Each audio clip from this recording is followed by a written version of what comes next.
বাবা মা হিসেবে আমাদের সবারই স্বপ্ন সন্তান বড় হয়ে আদর্শ মানুষ হবে, শান্ত হবে এবং সফল হবে।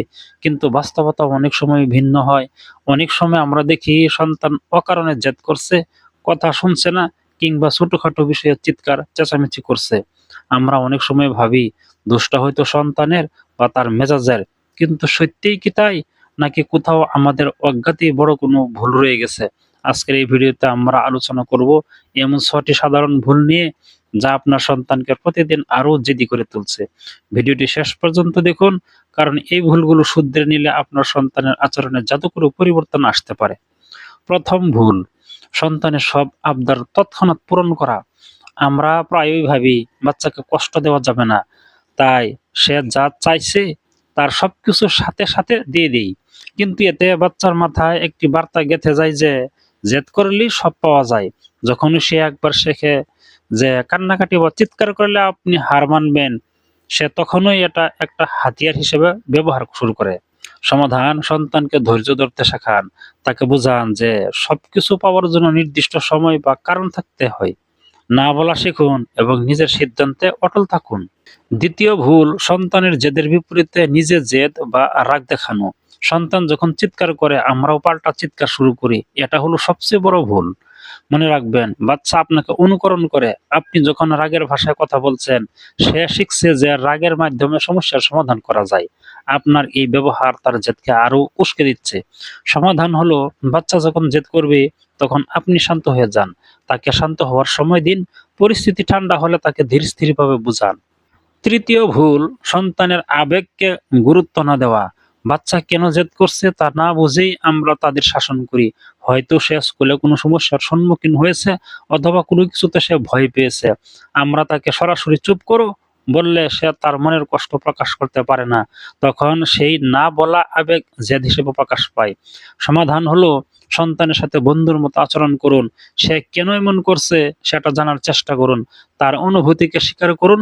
দেখবেন অর্ধেক জেদ এমনিতেই কমে গেছে। চতুর্থ ভুল, ইনকনসিস্টেন্সি বা অসামঞ্জস্যপূর্ণ নিয়ম।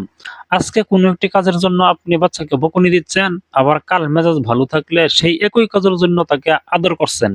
এই অসামঞ্জস্যতা বাচ্চাকে বিভ্রান্ত করে। সে বুঝতে পারে না আসলে নিয়মটা কি।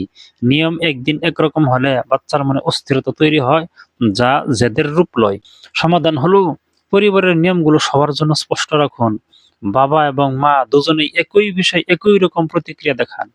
পঞ্চম ভুল, সোশ্যাল মিডিয়া ও ডিজিটাল ডিভাইসের অতিরিক্ত ব্যবহার। আজকালকার শিশুরা দীর্ঘক্ষণ মোবাইল বা ট্যাবলেটে কার্টুন দেখে। স্ক্রিন টাইম তাদের মস্তিষ্কের উপর ব্যাপক প্রভাব ফেলে।